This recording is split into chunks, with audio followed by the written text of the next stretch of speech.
¿Qué pasaría si los datos demostraran que el proceso de ventas tradicional, o sea, ese mecanismo de relojería que funcionó perfectamente el año pasado, hoy es el responsable de una pérdida del 31% en el potencial de crecimiento?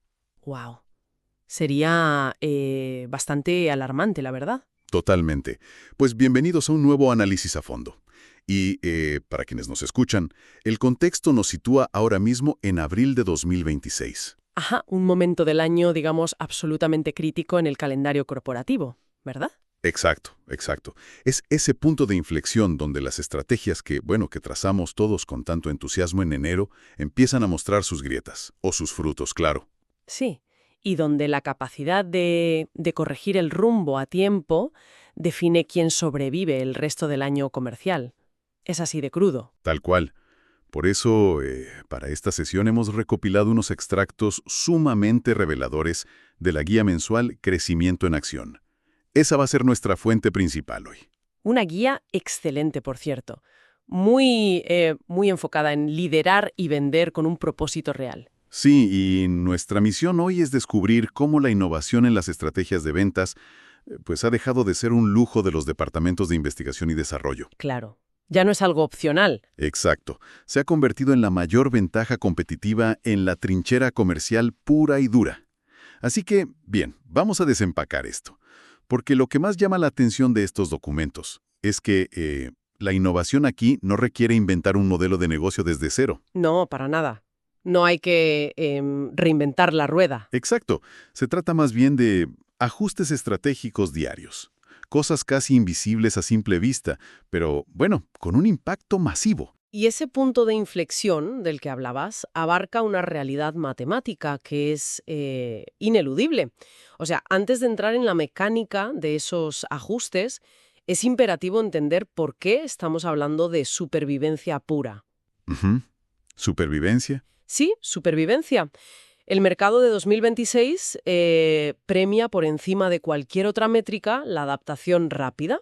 Los datos recientes de McKinsey, que cita el material, son contundentes. ¿Qué dicen exactamente esos datos?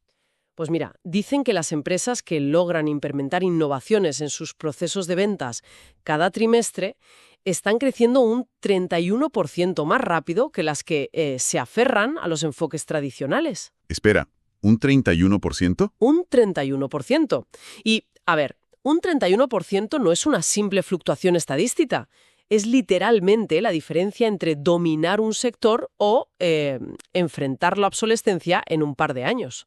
Wow, o sea, la mejor forma de visualizar ese riesgo de obsolescencia, y creo que muchos estarán de acuerdo, es pensar en el sistema operativo de un teléfono inteligente, ¿no?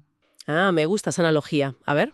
Claro, si ignoras las actualizaciones de software, el teléfono no te explota en las manos el primer día. No, claro que no. El primer trimestre todo parece normal, abres tus aplicaciones y ya. Pero gradualmente las cosas dejan de sincronizarse, la batería se drena mucho más rápido. Empieza a ir súper lento todo. Exactamente. Y eventualmente el sistema colapsa porque todo el ecosistema a su alrededor evolucionó y tú te quedaste atrás. Y el mercado comercial opera exactamente igual. O sea, los cierres de ventas simplemente dejan de funcionar si esa infraestructura base no recibe su actualización trimestral. Es una comparación perfecta. Y lo fascinante aquí es que ese 31% de crecimiento extra no proviene de inyectar más capital, o de obligar a los equipos a trabajar un 31% más de horas. Claro, no se trata de quemar a la gente. Exacto. Proviene exclusivamente de la agilidad sistemática. El mercado actual castiga muchísimo la rigidez porque las preferencias de los compradores y la tecnología cambian en semanas. Totalmente. Cuando una organización ajusta su proceso trimestralmente, activa un efecto digamos, de interés compuesto sobre su eficiencia. Interés compuesto, qué buen concepto para esto. Sí, porque piénsalo, una reducción del 2% en la fricción de un contrato en enero y luego le sumas una mejora del 3% en la tasa de respuesta en abril, eso no se suma linealmente, se multiplica. Claro, se va acumulando. Exacto. Esa acumulación de microeficiencias es lo que genera esa brecha gigantesca frente a la competencia que sigue operando de forma estática.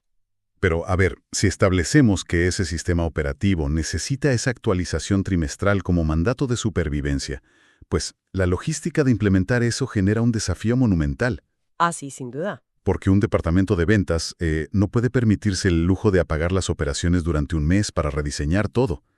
Las cuotas no se pausan por remodelación, ¿sabes? Tal cual, las metas siguen ahí. Entonces, instalar esa actualización sin apagar la maquinaria requiere un bisturí y no un mazo. Y por suerte, la guía Crecimiento en Acción desglosa esa cirugía en 3 claves muy prácticas, cosas que operan casi bajo el radar. A ver, cuéntame de esas claves. La primera clave es la revisión constante basada en la sustracción, o sea, auditar los procesos actuales para ver qué pasos están generando fricción innecesaria. Quitar lo que estorba, básicamente. Exacto. A menudo la mejor innovación es, no sé, eliminar un formulario duplicado o quitar un nivel de aprobación burocrática que solo retrasa el cierre. Tiene mucho sentido. ¿Y la segunda? La segunda es la experimentación mediante pruebas piloto muy controladas.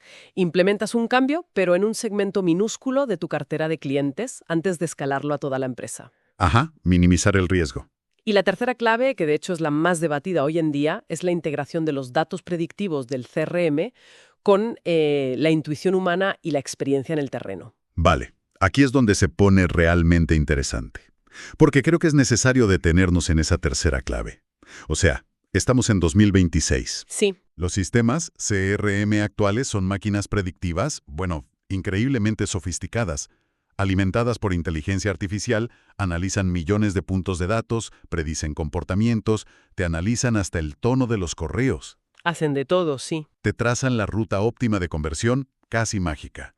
Entonces, cuando el material sugiere que debemos combinar estos datos algorítmicos casi perfectos con algo tan ambiguo como la intuición humana, pues suena a un paso atrás. Entiendo por qué lo dices. O sea, ¿por qué introducir el sesgo humano en un proceso que los datos ya pueden dictar con absoluta precisión? Bueno, esto plantea una pregunta importante sobre los límites reales de la tecnología predictiva. Mira, los datos del CRM ofrecen el mapa más detallado posible de la topografía comercial. El mapa, ok. Anomalías en el presente pues que el algoritmo todavía no ha codificado. A ver, pongamos un escenario hipotético sobre la mesa para ilustrar esa tensión. Me parece perfecto. Imaginemos una negociación para un contrato de software a gran escala. El CRM te indica luz verde absoluta. Te dice que el cliente ha descargado todos los documentos técnicos, que es su trimestre de mayor gasto, y el modelo te recomienda presionar ya para cerrar la venta esta misma semana. Ajá. Todo a favor, en teoría. Pero el vendedor, sentado ahí en la sala de juntas, nota que el director financiero del cliente está inusualmente callado. Y que, bueno, evita el contacto visual cuando se mencionan presupuestos a largo plazo. Ese es el ejemplo perfecto de la limitación del mapa frente al territorio. Exacto. Porque el CRM registra la descarga de documentos como una señal de alto interés, claro, pero no tiene ojos. No puede registrar esa dinámica de poder tácita en la sala de juntas. No puede leer la tensión. El vendedor intuye que hay un recorte de presupuesto que no se ha anunciado. Si sigue ciegamente al algoritmo y presiona, probablemente pierda el trato por parecer insensible a una crisis interna. Claro, queda fatal. Pero si usa su intuición, retrocede un poco, ofrece un modelo de pago flexible y salva la relación. Y ahí es donde entran las pruebas piloto que mencionabas, ¿no? Como mecanismo de seguridad para esa intuición. Justamente, es un entorno seguro, aislado. Si tienes el presentimiento de que un guión de ventas diferente funcionará mejor con cierto grupo, a pesar de lo que dice el CRM, pues haces una prueba de 14 días con 10 clientes. Así no alteras la estrategia global de la empresa. Exacto. El objetivo no es que la intuición reemplace a los datos, sino que los datos validen la intuición en tiempo real. Me encanta eso. Y bueno, el material también proporciona un marco de trabajo quirúrgico para generar esas ideas y probarlas, que llaman la sesión de ideas rápidas. Sí, la pragmática de ese formato es fascinante. Toma solo de 30 a 45 minutos y gira en torno a una sola pregunta, que es brutalmente honesta. ¿Qué estamos haciendo hoy en ventas que podríamos hacer de forma diferente o mejor? Es una pregunta poderosa. Muy poderosa. El objetivo es generar un mínimo de 10 ideas sin aplicar filtros, luego elegir las 3 más prometedoras y definir esa prueba piloto. Así de rápido. Pero, a ver, pedirle a un equipo comercial que habitualmente vive bajo una presión aplastante por llegar a las cuotas, que genere 10 ideas innovadoras en 45 minutos, suena a receta para la parálisis mental.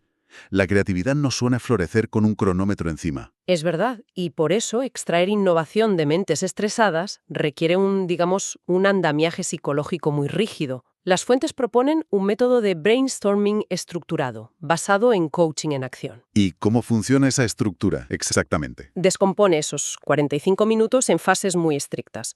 Los primeros 5 minutos son solo para definir el desafío con precisión. O sea, nada de las ventas van lentas. Exacto, eso es muy vago. Lo acotas a, por ejemplo, los clientes del sector salud tardan 3 semanas más en firmar la propuesta. Mucho más específico, claro. Luego, los siguientes 10 minutos son exclusivamente para generar ideas sin filtro. Y aquí está el núcleo de todo. Durante esos 10 minutos se aplica la regla del sí y, prohibiendo categóricamente usar la palabra no o pero. Espera, vamos a analizar esa regla del sí y. Porque yo la conozco. Proviene del teatro de improvisación, ¿verdad? Sí, totalmente. Su función ahí es mantener la escena viva a toda costa para entretener al público. Si bloqueas a un compañero con un no, la escena se muere. Así es. Pero en una sala de juntas corporativas, las consecuencias son, bueno, reales. Si en esos 10 minutos alguien propone una idea que es legalmente inviable o matemáticamente ruinosa para la empresa, Ajá. ¿no es una pérdida de tiempo monumental obligar a todos a decir sí y en lugar de simplemente descartar el disparate de inmediato y pasar a algo útil?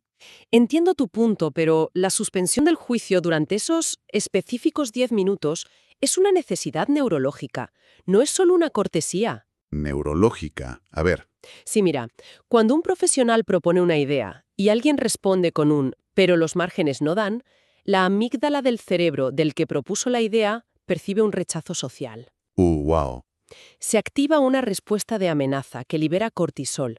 A partir de ahí, esa persona, y probablemente toda la sala, empiezan a autocensurarse por miedo a parecer incompetentes. Claro, nadie quiere quedar como el tonto de la sala. Al obligar al equipo a usar el sí y, incluso con ideas absurdas, desactivas esa respuesta de amenaza. Se protege la seguridad psicológica. O sea, se construye un espacio donde equivocarse es seguro. Exactamente. La idea legalmente inviable podría ser inútil por sí sola, pero al aceptarla temporalmente con un sí y, podríamos adaptarla usando tal cosa, el cerebro entra en un estado de plasticidad asociativa. Las ideas absurdas suelen ser puentes hacia las ideas brillantes. Qué interesante. Entonces, ¿los filtros vienen después? Sí, los 10 minutos posteriores son para la evaluación crítica y priorización. Ahí aplicas los filtros de presupuesto y legalidad. Pero si los aplicas durante la generación, asesinas la innovación antes de que nazca. Eso tiene muchísimo sentido. De hecho, los datos de Deloitte de 2026 lo cuantifican. Los equipos sometidos a este tipo de coaching estructurado mejoran su capacidad de adaptación en un 24%. Un 24% simplemente por separar la fase de generación de la fase de crítica. Es revelador. Pero, claro, mantener ese nivel de apertura mental constante exige un peaje cognitivo altísimo. Agota, sí. Innovar cansa, y el descubrimiento más contraintuitivo de las fuentes aborda precisamente la sostenibilidad de este ritmo.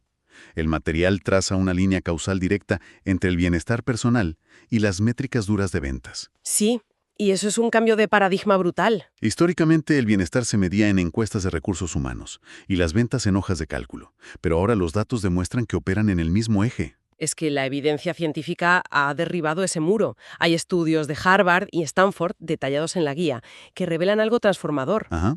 Los profesionales que ejecutan microrutinas diarias de bienestar y flexibilidad mental generan un 19% más de ideas útiles para sus procesos de ventas. ¿Un 19% más solo por rutinas cortas? Sí, y por ideas útiles nos referimos a encontrar un nuevo modelo de precios o eludir a un bloqueador en una negociación. El bienestar cognitivo es el motor del rendimiento comercial avanzado. Y para capitalizar ese 19%, el texto propone una práctica de solo 5 minutos centrada en la flexibilidad mental, ¿no? Así es. Consiste en tomar una creencia fundamental, por ejemplo, siempre presento empezando por las especificaciones técnicas. Y luego te preguntas qué pasaría si lo hicieras completamente al revés. Imaginar alternativas. Imaginas 3 alternativas y pruebas una en la semana. Pero la estrategia culmina con algo llamado el diario de adaptación. Ah, sí, el famoso diario. Cada viernes te piden anotar 3 cosas.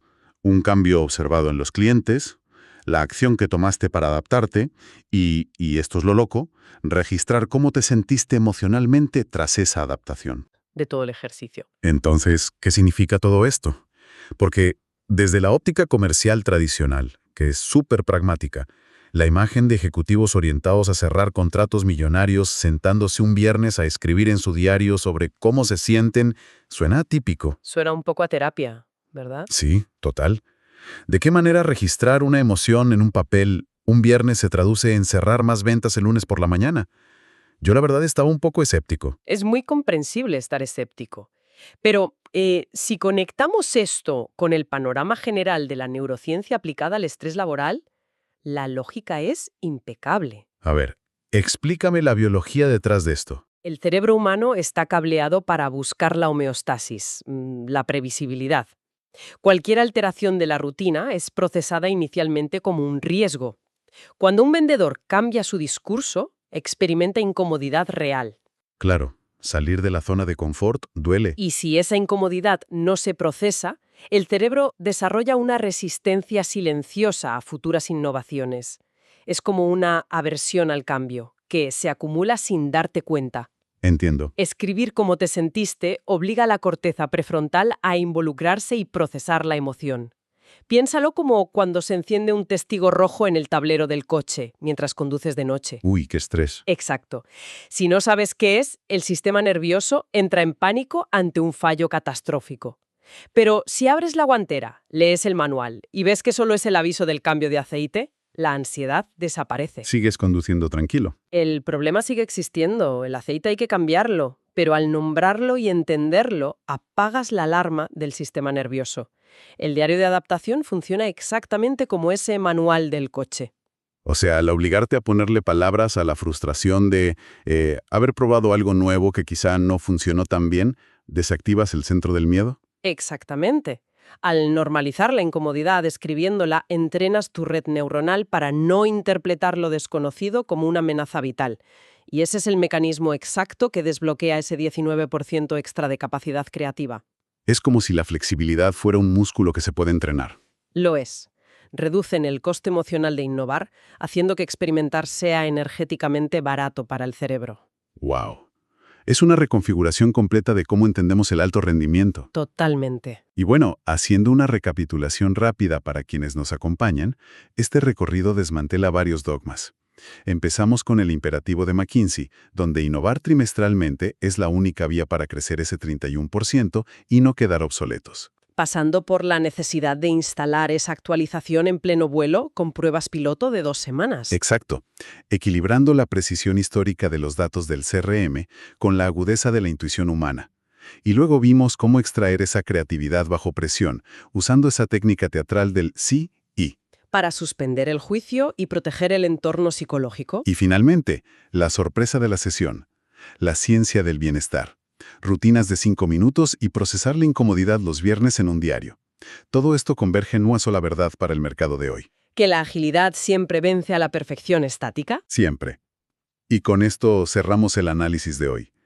Pero sé que tienes un último pensamiento para dejarnos reflexionando. Sí, una pregunta que surge de todo esto. Si la ciencia demuestra que el simple acto de registrar individualmente nuestra incomodidad emocional frente al cambio un viernes nos hace vendedores más eficaces y rentables el lunes, Ajá. ¿qué pasaría si corporaciones enteras comenzaran a medir y reportar la flexibilidad emocional de toda su fuerza laboral, con el mismo rigor con el que reportan sus ingresos trimestrales en Wall Street? ¡Wow!